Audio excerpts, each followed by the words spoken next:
Networks don't talk about it. Government can't tax it. But sports betting is a $200 billion a year business. That's a major U.S. Supreme Court ruling that could open the door for legalized sports betting all across the country. The Supreme Court is giving the green light for states to determine on their own whether they want to legalize sports gambling. Tell Donahue his next pick is good for 20 grand, but I need him to guarantee a win, okay? I need a lock. He's not that fucking good. No, Tommy, he has to. All right, he has to, or else they're going to kill me. Do you realize this, Tommy? They're going to fucking kill me. I can't afford to gamble anymore. I need a fucking lock.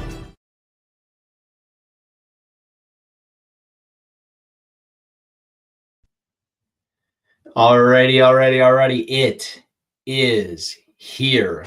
College football week 0. Welcome in. We'll let everybody kind of funnel in shortly here. I'm going to share it over on X. Very, very exciting time. It is Jake O'Kane with you here to talk all things week 0. We've got 5 games this week, guys, and obviously we're not going to bet every game, but we might bet every game. We are super, super pumped. All my guys that I bet with, this is a very, very big time of year, obviously. If you listened last week, you know exactly where my action is going to be. It's going to be over on Bet Openly. Right now, there are 42 college football bets just waiting to get picked up. I've got a contest going for $50 ahead over there. So things should be spicy here as we get towards the weekend. Like I said, 5 games as we go.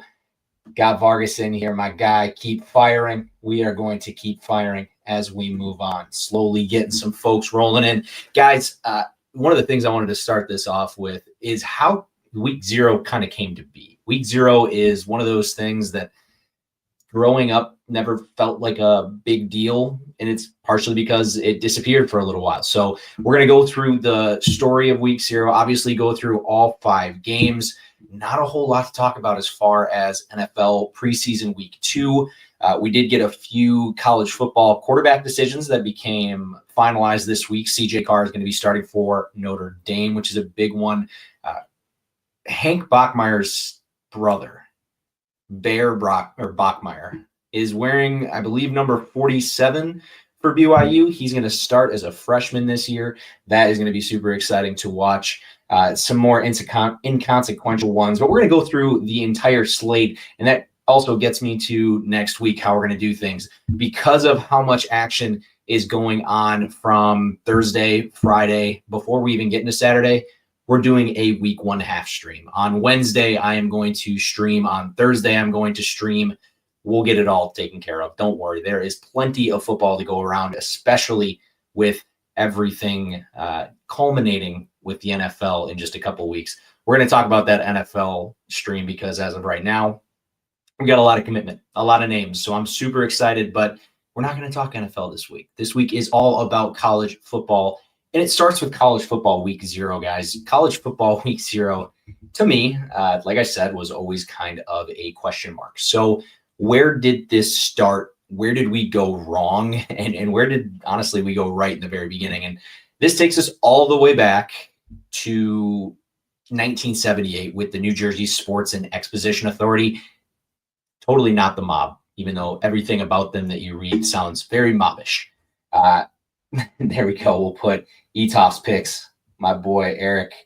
Oh, there we go. Get us underneath. We're going to talk about both these games. Under 26.5 first half. Gotta love that. And a Hawaii and a pick 'em. That Hawaii game's getting interesting. That line is moving all around. So let's go back. So week 0, 1978, we got the New Jersey Sports and Exposition Authority. Now, they wanted a bowl game at Giant Stadium. Now, for those of you that are familiar with weather in the Northeast, horrible decision. Weather in January and in late December just didn't work out. This was the Garden State Bowl. The Garden State Bowl lasted for 3 seasons, and it just didn't work. So what came of that? Simple. They said, let's play it in the fall. We're going to call it the College Football Kickoff Classic. First game, a banger. It is August 29th, 1983. It is the previous national champion, Penn State Nittany Lions, against the perennial number 1, Nebraska Cornhuskers. It was hyped through the roof. There was a bunch of fun stuff you can read on guys writing up about this. And the best part about it is Nebraska won the game 44-6. It wasn't even close. And it wouldn't be the single standalone nationally televised game featuring at least one ranked team getting absolutely ran off the field. This is the beginning of the season. You never know what's going to happen at the beginning of a season, no matter what. Now, there were other games that were going on. So the NCAA, because this was going on, allowed these standalone games to be your 12th game. So that kind of instituted the 12-game season that we know now. Now, the West Coast and the East Coast decided to play a game called the Pigskin Classic. Now, the Pigskin Classic was also played at Anaheim Stadium for the first 6 years and had some Disneyland branding. The rest of them were hosted by the home teams. Didn't really make a lot of sense. And honestly, Anaheim Stadium, if you look back at some of the clips, not a great place to play football. Next, we also have the Eddie Robinson Classic. It also was the BCA Classic, ran concurrently from 1997 to 2004. There were 15 games, mostly played in the Midwest. It highlighted Black head coaches, Eddie Robinson, longtime Grambling State legend. So very interesting that we had these games going forward. And then comes 2002, and leave it to the NCAA to ruin something great. So in 2002, they ruled that a 12th game could be scheduled no matter what goes on. You can play it at home, on the road.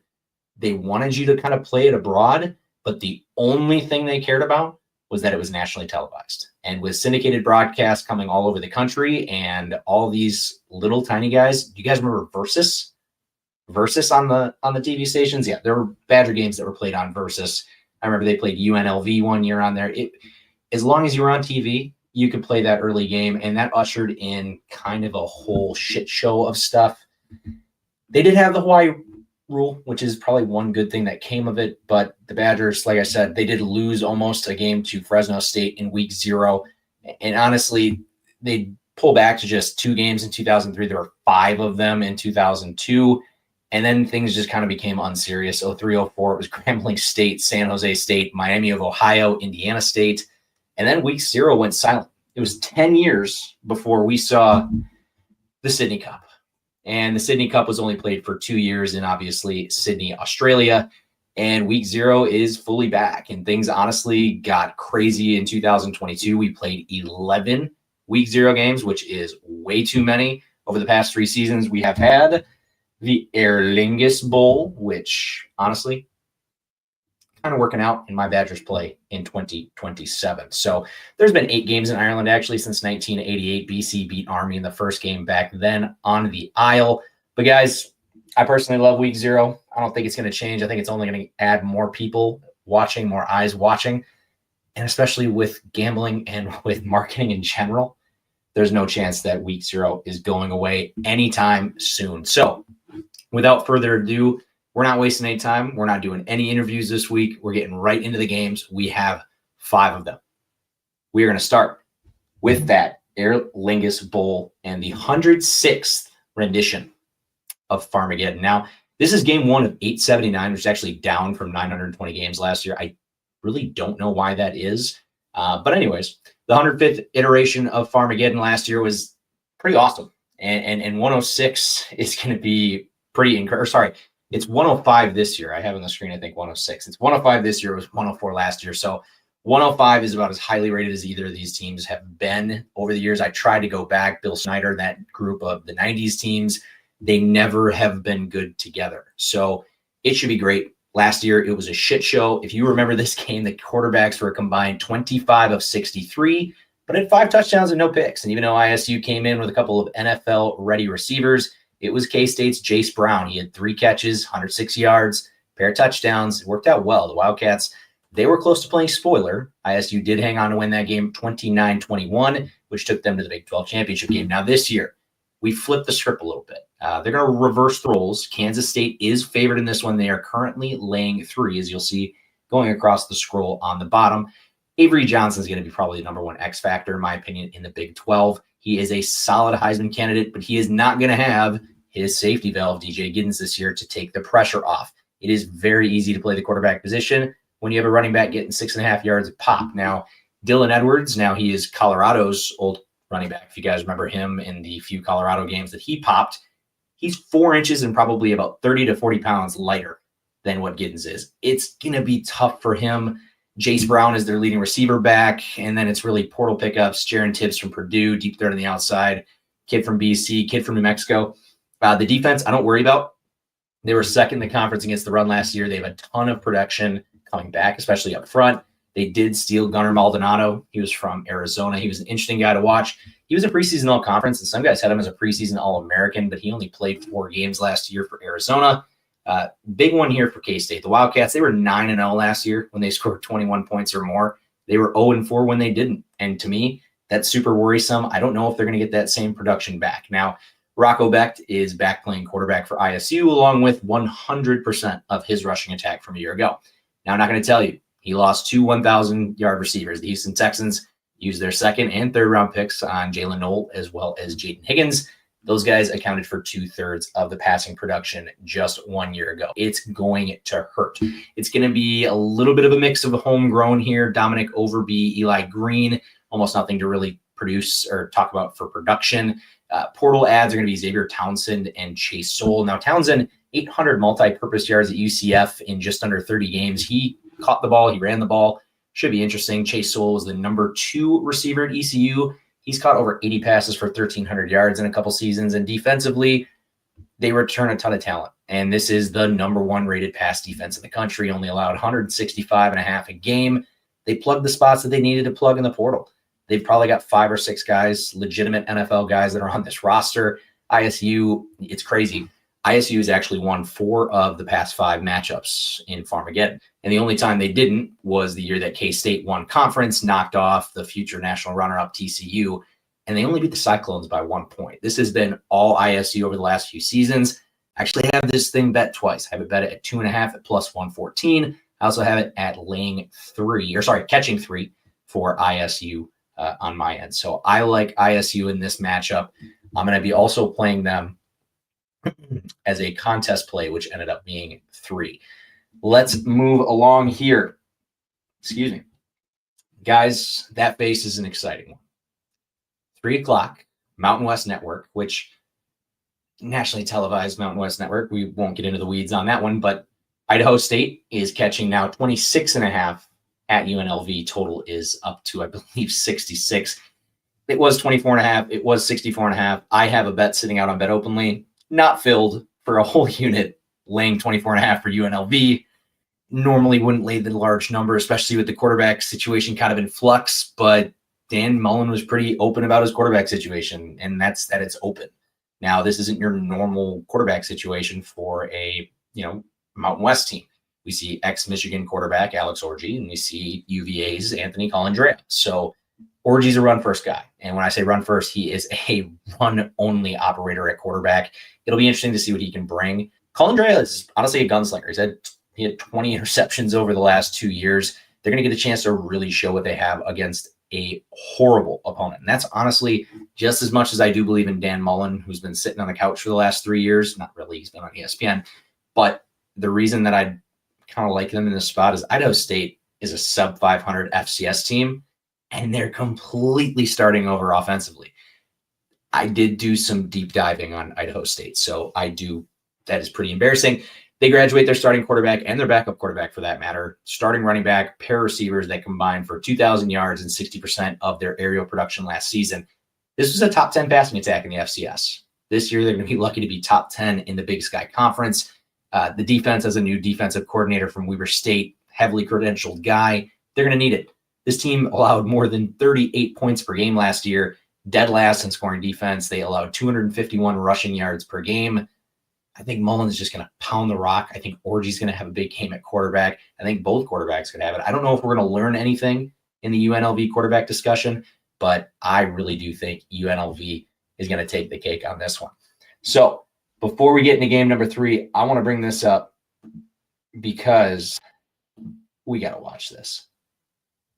Guys, on Saturday, there is football in Kansas. And it is going to be some of the most beautiful football that college football has to offer. I'm going to leave it at that and kind of let this play for just a few seconds before I get into it. Guys, this is the new David Booth Kansas Memorial Stadium and Anderson Family Football Complex. It is pristine. And if you've seen Kansas over the last, I think they had to play a few games at Arrowhead last season because they had no home stadium. Just take a second. It is absolutely gorgeous. All right. Let's talk about the game, though. I got to mute this, but I'm going to keep it going because it's like 3.5 minutes, and it is tantalizing if you have I won't say it. Guys, Fresno State is 13-point dogs at Kansas. Total is 50.5 on Fox on Saturday. I am lagging like crazy, it looks like. Maybe not. Hard to say. So storyline from Kansas, it's somewhere between this gorgeous facility, which I'm going to pause now because I think that's making me lag in general. Slow that sucker down. Stop sharing that. Let's get back to actually talking it. Kansas's facility is absolutely insane. So Fresno State, Kansas, $450 million facility. So like I said, their storyline is somewhere between that and the fact that Jalen Daniels is still, not Jaden, Jalen Daniels is still the starting quarterback for Lance Leipold's Kansas Jayhawks. Let's start with the stadium, though. $450 million facility. These are some of the statistics that you've got. They've got a true bowl seating, which is really cool. Those wheat-inspired light poles, I mean, that's super unique. If you saw the end zones are absolutely gorgeous. Their video board is 2.5 times the original size, 4 times the food and beverage offerings in the concourse. These are the big ones to me. 50% more leg room and area per seat. Guys, we're in the Midwest. People are obese. This is just a fact. This is great for Kansas. Yes, we act legends, Leipold and Cerrone. I forgot. So fun fact, Cerrone came in and did not buy a truck from us. He was in not too long ago, right before he left for camp. But yes, we act legends straight out of Wisconsin for both those guys. So like I said, 50% more leg room, 50% more area, and then 50% increase in concourse bathrooms. And for people who drink a lot, that's big time. That's big time.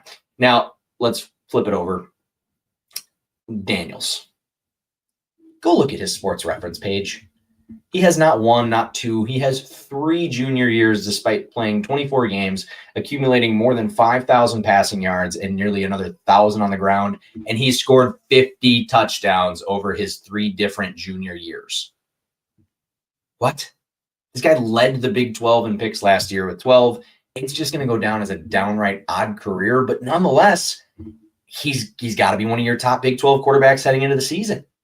His receiving core is completely portal driven. You don't really know what you're going to get. You do have Alabama transfer Emmanuel Henderson Jr. He was the #1 running back in the country coming out of high school, transitioned over to receiver with his 1 year in Tuscaloosa. I think that's got to be a fun gadget piece for them this year. The defense miserable against the pass and lost both starting corners, so that's going to be really tough. They lost Kobe Bryant, one of the best names in college football last year. Entirely new second level. Now, they did take one of my favorite guys from the MAC, Joseph Sipp Jr., 152 tackles at Bowling Green over the last 2 seasons.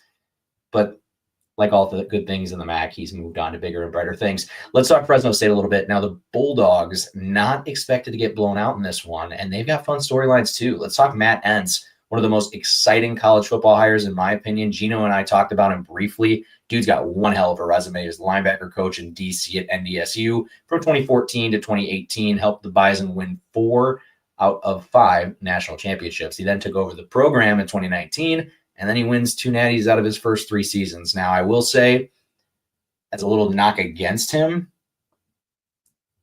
those 2 were kind of his recruiting class because he was there, but kind of not. He didn't win one again. He kind of fizzled out the last few seasons, but in last season, Lincoln Riley took him under his wing, kind of was the assistant head coach at USC, and he just kind of saw this was his next step. You know, he gets a shot at the FBS, and he's taking on a program that's going to be a key piece to this new Pac-12 that we're going to introduce next season. So I think everyone has to be pretty excited about the move. Now, the one thing in the Mountain West that'll be interesting this season, you got to be excited about winning the last iteration of this Mountain West. So I think we're going to see a really competitive Mountain West this year. People are kind of down on it because obviously Boise State goes without Ashton Genty. So we'll see what happens. So the team for Fresno, not great in 2024. The defense was fine. It came down to the offense, if they scored or not. They were 5-1 when they scored 28 or more points. They were 1-6 when they didn't. The running game was should get a massive shot in the arm. Offensive coordinator Josh Daniels is an interesting one. He was the offensive coordinator at FCS South Dakota. Last season, he had an offense that featured 2,000-yard running backs who were number 1 and number 2 in the Missouri Valley in rushing yards per game and touchdowns. Bryson Danielson averaged 6 yards per carry as a freshman. He's going to get the bulk of the work. I think he's going to be pretty solid. Now, the one interesting aspect you got here is you have Kurt Warner's son, EJ Warner, who is on his 3rd team in 4 years. He is the starting quarterback, was named the starting quarterback for Fresno this week.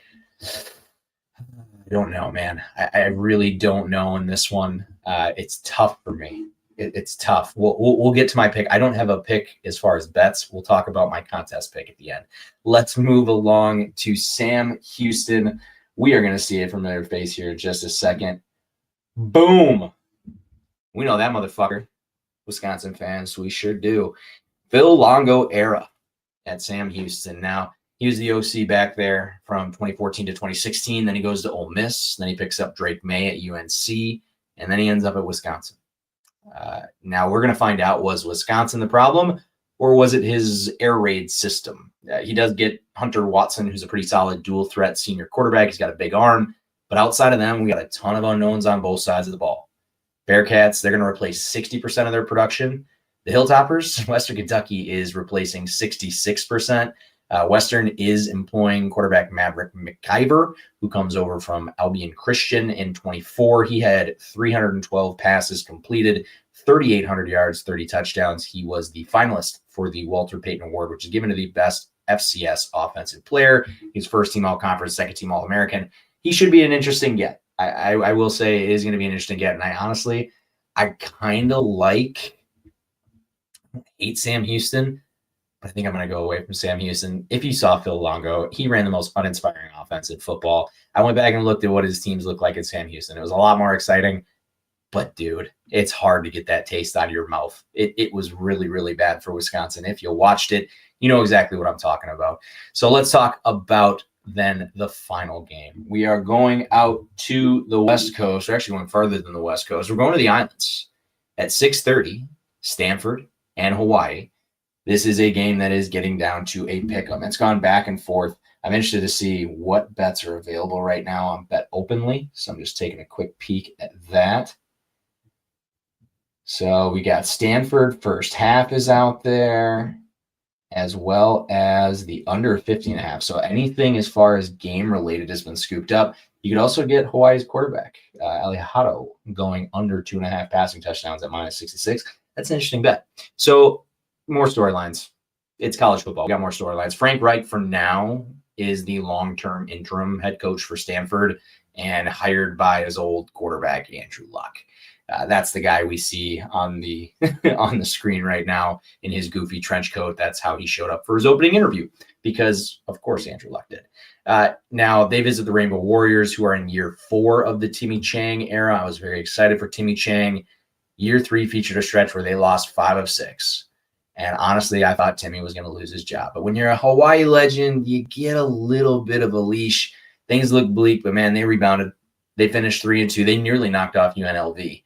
And this is honestly the best roster that Chang has started with. I'm pretty excited about his signal caller. I talked about Alejado, Mike Alejado. He took over in the Utah State blowout, goes 11 of 12, 111 yards and a touchdown. And then they got their quarterback last year, Shager. I don't remember if it was Schrager or Shager. He led the conference in picks. Not good. It was Braden Shager. I'm almost certain. But so they let Alejado go out there and ball the last game. And then he goes off. He let it rip. 37 of 57, 469, 5 picks, 5 scores, no picks, added 54 rushing yards. Wide receivers are decent. Pofele Ashlock, he's the guy that leads the group. He's had 144 receptions, 1,400 yards, 15 touchdowns in 2 seasons with the program. Defensively, they're kind of like right in the middle as far as the Mountain West goes. They do return a lot of production. I'm not going to worry about them too much. But who I do worry about is Stanford. Stanford picked to be one of the worst teams in Power 4. And honestly, a loss to a G5 team right away, even if it is going to Hawaii and losing at Hawaii, which is not your typical loss. I think you could probably reinforce a lot of what's being said about them. With Reich at the helm, I expect him to be physical. I honestly, I expect them to be physical. And when you read into these teams, it's their best groups are in the trenches, both sides of the ball, offensive, defensive lines. The offense, they're going to get Oregon State transfer Ben Branson. Never quite won the starting gig at OSU. He's played 18 games. 62% of his passes were completed, 15 touchdowns, 10 picks. Now, the one interesting thing, again, Badger fans keep tying it in, they will get Wisconsin USC double transfer CJ Williams. He's fine. I mean, he's fine. He should be good at this level. I do like their tight end, though. And I think with Frank Reich taking over, I would be buying stock right now in Sam Roush. Dude is 6'5", 260. The dude is definition of country strong. I'd expect good production from him in a pro-style offense. That's kind of my thought behind it is you got a pro coach, pro-style offense, tight end's a beast, should work. But the question mark is going to be the run game. Solid offensive line, and with this style, they probably are going to ground out yards with like Micah Ford and Cole Tabb, a couple of underclassmen that are really super exciting. The game is going to be hardest to pick, probably, in my opinion, for the weekend, and the lines have showed us that. So I can make a case for either side. Hawaii is my contest play, and that's going to move me to my last slide here, going through the picks for the weekend. I've got Iowa State +3. That is even money, half unit. I also have that as a contest play. Iowa State +2.5. Got the alternate line +114, also at a half. UNLV, this bet is not filled yet at 24.5. My contest pick ended up being 25.5, and now it's sitting at 26.5. So Fresno State, I've got them +13. I do think Fresno State is going to keep that thing tight with Kansas. And then I've got Western Kentucky. I can't even see here. My damn, holy cow. I completely lost it. That was funny. Anyways, Western Kentucky, I think they're going to lay the points as far as a contest pick. And then I talked about it with Hawaii. I think Hawaii is a team that shows more upside. Stanford's just in a really, really bad spot. So that is my week 0. It was really quick. I knew I'd keep this thing around 30 minutes. We had almost 4,500 people come in and join live, which has just been super fucking hilarious because I don't know how that works. But we hit something right in the algorithm. So I'm going to sign off. That's all I got for this week. Again, we are going to stream on Wednesday. We are going to stream on Thursday. Do I stream Thursday? Do I stream Friday? I'm going to get back on that. Week 1, college football. I'm going to go Wednesday. Maybe I'll let the games play out on Thursday, and then I'll do it on Friday. Maybe I'll do it Saturday morning. That was me stalling to get over 4,500 live viewers. But thank you guys for listening and watching. I appreciate you as always. Follow me on X_O'Kane___. Appreciate you always, and good luck this weekend. Football is back.